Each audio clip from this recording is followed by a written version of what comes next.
Hello dear friends, welcome to our channel Kingini recipes. ഇന്ന് നമ്മളിവിടെ തയ്യാറാക്കാൻ പോകുന്നത് കോഴിക്കട്ടയുടെ വീഡിയോ ആണ് കേട്ടോ. വളരെ എളുപ്പത്തിൽ നല്ല പെർഫെക്റ്റ് ആയിട്ട് തയ്യാറാക്കാൻ പറ്റും. അതെങ്ങനെ ചെയ്യണമെന്ന് നമുക്കൊന്ന് നോക്കാം.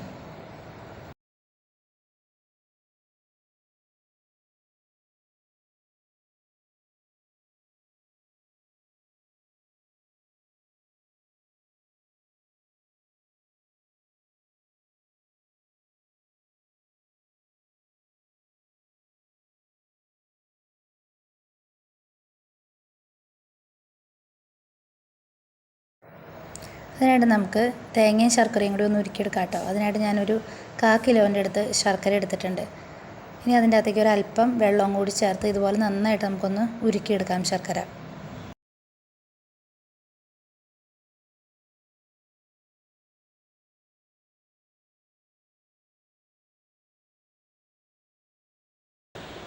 ഇനി നമുക്കിതിൻ്റെ അകത്തേക്ക് 2 കപ്പിൻ്റെ അടുത്ത് നന്നായിട്ട് ചിരകിയ തേങ്ങ ചേർത്ത് കൊടുക്കാം കേട്ടോ.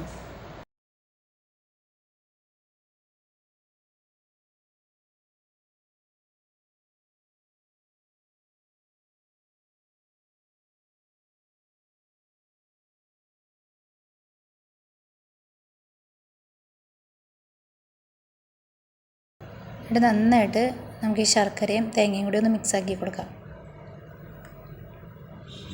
ഇനി നമുക്ക് ഇതിൻ്റെ അകത്തേക്ക് 1 ടീസ്പൂണിൻ്റെ അടുത്ത് ഏലക്ക പൊടിച്ച് വെച്ചേക്കണേ കേട്ടോ, അതും കൂടി ഇട്ട് കൊടുക്കാം.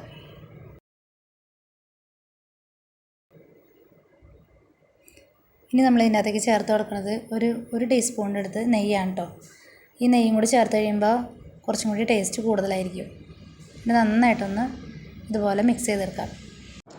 ഇനി നമുക്ക് അരിപ്പൊടി കുഴച്ചെടുക്കാം കേട്ടോ. ഞാൻ അതിനായിട്ട് വറുത്ത അരിപ്പൊടിയാണ് എടുത്തേക്കണത്. 2.5 കപ്പിൻ്റെ അടുത്ത് അരിപ്പൊടി എടുത്തിട്ടുണ്ട്. ഇതിലേക്ക് 2.5 കപ്പ് നന്നായിട്ട് തിളപ്പിച്ച വെള്ളവും കൂടി ഇതുപോലെ ചേർത്ത് മിക്സ് ചെയ്യാം. നമ്മൾ വെള്ളം തിളപ്പിക്കാൻ വെക്കുമ്പോൾ അതിൻ്റെ അകത്തേക്ക് ആവശ്യത്തിന് ഉപ്പും കൂടി ഇട്ടിട്ടാണ് തിളപ്പിക്കണേ. ഉപ്പ് ഇടുന്ന കൂട്ടത്തിൽ ഒരു 1/2 ടീസ്പൂണിൻ്റെ അടുത്ത് നെയ്യും കൂടി ചേർത്തിട്ട് വേണം നമ്മൾ വെള്ളം തിളപ്പിച്ചെടുക്കാനായിട്ട്. അതിനുശേഷം ഇതുപോലെ നന്നായിട്ട് മിക്സ് ചെയ്ത് കൊടുക്കാം. ഇനി നമുക്ക് അതിൻ്റെ അകത്തേക്ക് ഒരു 1/2 ടീസ്പൂണിൻ്റെ അടുത്ത് കുറച്ചും കൂടി നെയ്യ് ചേർത്ത് കൊടുക്കാം കേട്ടോ. അപ്പോൾ നമുക്ക് കുഴയ്ക്കാനായിട്ടൊരു മയം കിട്ടും മാവിന്. എന്നിട്ട് ഇതുപോലെ കൈ വെച്ച് നന്നായിട്ടൊന്ന് കുഴച്ചെടുക്കാം.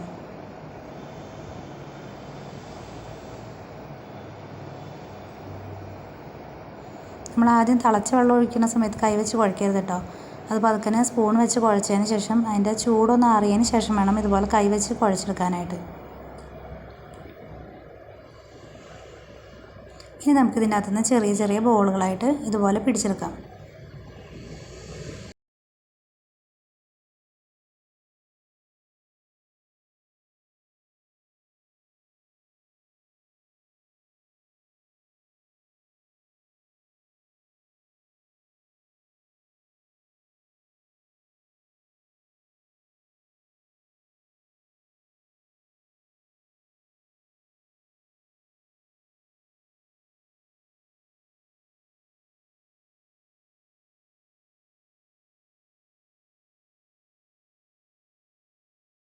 ഇനി നമുക്ക് ഒരു പാത്രത്തിലേക്ക് ഒരല്പം നെയ്യ് എടുത്തിട്ട് ഇതുപോലെ നമുക്ക് കയ്യിലേക്ക് നന്നായിട്ടൊന്ന് തേച്ച് പിടിപ്പിക്കാം.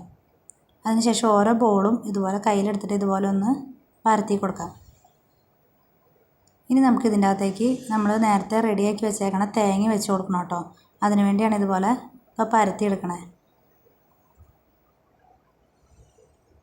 ഇനി നമുക്ക് ഇതിൻ്റെ അകത്തേക്ക് കുറേശ്ശെയായിട്ട് തേങ്ങ വെച്ച് കൊടുക്കാം. അതിനുശേഷം ഇതുപോലെ പതുക്കനെ 4 വശത്തുനിന്നും ഇതുപോലെ ഒന്ന് പ്രസ് ചെയ്ത് കൊടുത്ത് ഇതൊന്ന് ഉരുട്ടിയെടുക്കാം നമുക്ക്.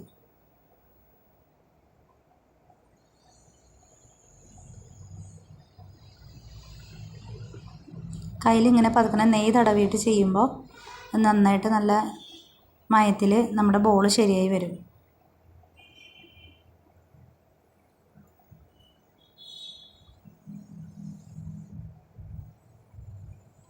ഇതുപോലെ നമുക്ക് എല്ലാ ബോളും പിടിച്ചെടുക്കാം കേട്ടോ.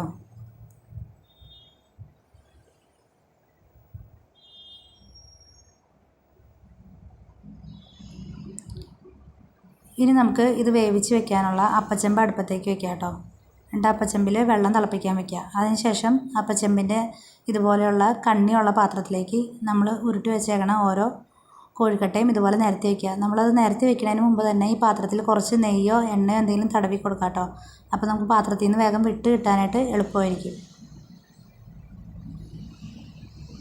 ഇനി നമുക്കിത് വേവിച്ചെടുക്കാം കേട്ടോ. ആവിയിൽ പുഴുങ്ങിയെടുക്കാം. ഇതിപ്പോൾ നമ്മൾ ആവിയിൽ പുഴുങ്ങിയെടുത്തതാണ് കേട്ടോ. ഒരൊറ്റെണ്ണം പോലും പൊട്ടി പോയിട്ടില്ല കേട്ടോ. നല്ല സോഫ്റ്റായിട്ട് നമ്മുടെ കോഴിക്കട്ട റെഡിയായി കിട്ടിയിട്ടുണ്ട് കേട്ടോ. എല്ലാവരും ഈ ഓശാനയ്ക്ക് ഇതൊന്ന് ട്രൈ ചെയ്ത് നോക്കണേ. ഇന്നത്തെ വീഡിയോ എല്ലാവർക്കും ഇഷ്ടപ്പെട്ടു എന്ന് വിചാരിക്കുന്നു. ഇഷ്ടപ്പെട്ടിട്ടുണ്ടെങ്കിൽ എല്ലാവരും എൻ്റെ ചാനലൊന്ന് സബ്സ്ക്രൈബ് ചെയ്യണം, ലൈക്ക് ചെയ്യണം, പിന്നെ അടുത്തുള്ള ബെൽ ബട്ടൺ ഒന്ന് ക്ലിക്ക് ചെയ്യണം കേട്ടോ. അപ്പോൾ എല്ലാവർക്കും താങ്ക് യു.